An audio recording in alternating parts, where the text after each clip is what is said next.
Hello guys, welcome back to my channel. আজ আমি class 6-এর fragrance বইটি নিয়ে একটু ডিসকাস করব। So without wasting time let's get started. তো চলো আজকে লেসন 5টা নিয়ে ডিসকাশন স্টার্ট করা যাক। লেসন 5-এর প্রথমেই দেখো একটা প্যাসেজ দেওয়া আছে, আর উপরে দেখো কী লেখা আছে, রিড দ্য প্যাসেজ কেয়ারফুলি। প্যাসেজটাকে কেয়ারফুলি পড়তে বলা হয়েছে, and answer the activities that follow. এবং তারপর যে অ্যাক্টিভিটিগুলো দেওয়া আছে সেই অ্যাক্টিভিটিগুলোকে সলভ করতে হবে। তো চলো আগে প্যাসেজটা পড়ে নিই। A group of young school children went on an excursion to the Indian Museum, Kolkata.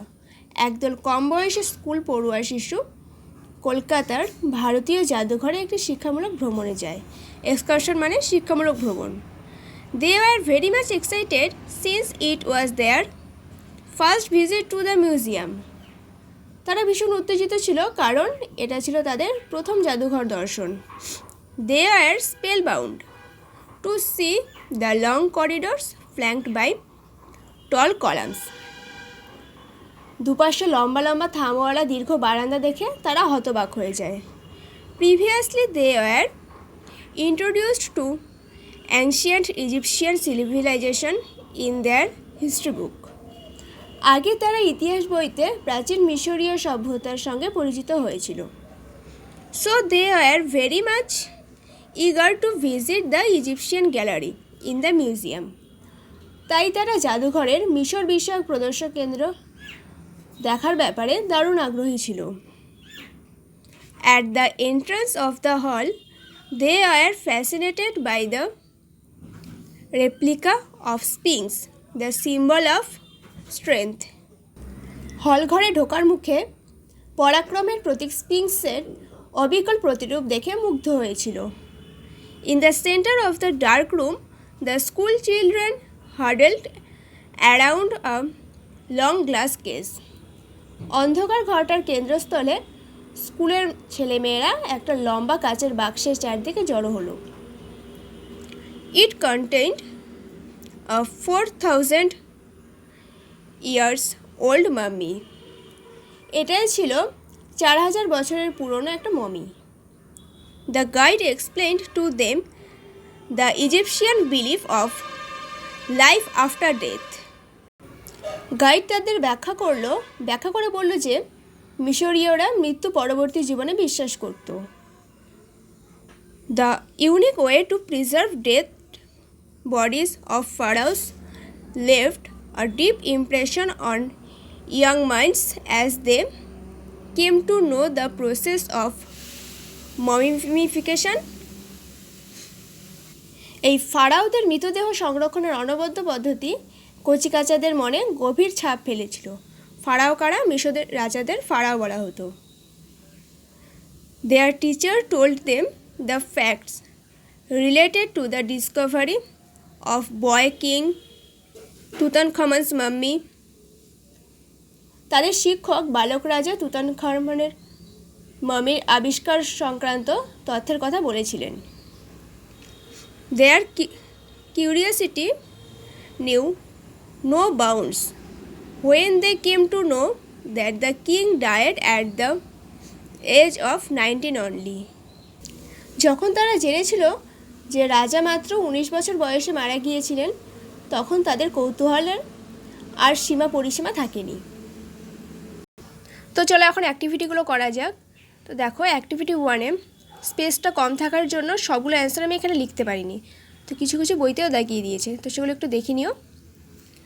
দেখো কি আছে প্রথমেরটা, write T for true and F for false statement in the given boxes. মানে এইখানে স্টেটমেন্টগুলো যে আছে স্টেটমেন্টগুলো ট্রু হলে টি, এফ ফলস হলে এফ, সেটা তো তোমরা জানোই। Quote sentences or part of sentences as supporting statement for each of your answers. মানে তোমার প্রতিটা অ্যান্সারের সপক্ষে একটা করে যুক্তি দিতে বলা হয়েছে, সাপোর্টিং স্টেটমেন্ট দিতে বলা হয়েছে। তো প্রথমে দেখো কি আছে, the school kids visited Indian museum several times. স্কুলের বাচ্চাগুলো বহুবার জাদুঘর প্রদর্শন করেছে।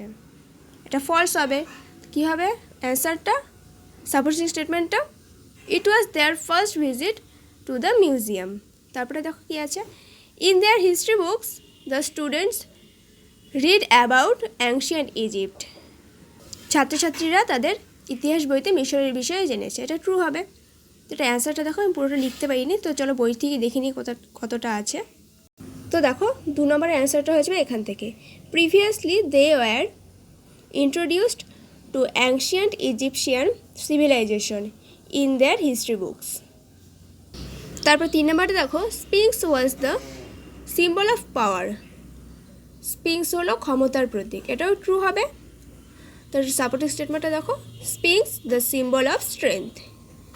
4 নম্বরটা দেখো, the people of Egypt believed in after life of the departed soul. মিশরের লোকেরা পরলোকগত আত্মার মৃত্যুর পরবর্তী জীবনে বিশ্বাস করত। এটাও ট্রু হবে। তো এটার অ্যান্সারটা আমি এখানে লিখতে পারিনি, তো চলো প্যাসেজটা থেকে দেখে নেওয়া যাক। তো দেখো 4 নম্বরের অ্যান্সারটা হয়ে যাবে এখান থেকে, the guide explained to them the Egyptian belief of life after death. তারপর 5 নম্বরটা দেখো, the glass case inside Egyptian gallery contained a model of the pyramid of Giza. মিশরীয় প্রদর্শন কেন্দ্রে কাচের বাক্সে গিজার পিরামিডের একটা মডেল ছিল। না, এটা হবে ফলস। কী ছিল এখানে? ইট কন্টেন্ট 4000 ইয়ার ওল্ড মাম্মি। তারপর চলো অ্যাক্টিভিটি 2টা স্টার্ট করা যাক। অ্যাক্টিভিটি 2তে দেখো কী আছে, অ্যান্সার দ্য ফলোইং কোশ্চেন্স। নিচে যে কোশ্চেনগুলো দেওয়া আছে, কোশ্চেনগুলো অ্যান্সার করতে বলা হয়েছে। ফার্স্ট কোশ্চেনটা দেখো কী আছে, where did the school children go on excursion. স্কুলের বাচ্চারা শিক্ষামূলক ভ্রমণে কোথায় গিয়েছিল? The school children went on an excursion to the Indian museum Kolkata.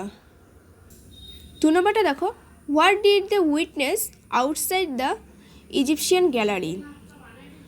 তারা মিশরীয় প্রদর্শন কেন্দ্রের বাইরে কি দেখেছিল? There they witnessed the replica of Sphinx. তারপর 3 নম্বরটা দেখো, who did explain to them the belief of ancient people of Egypt in the after life.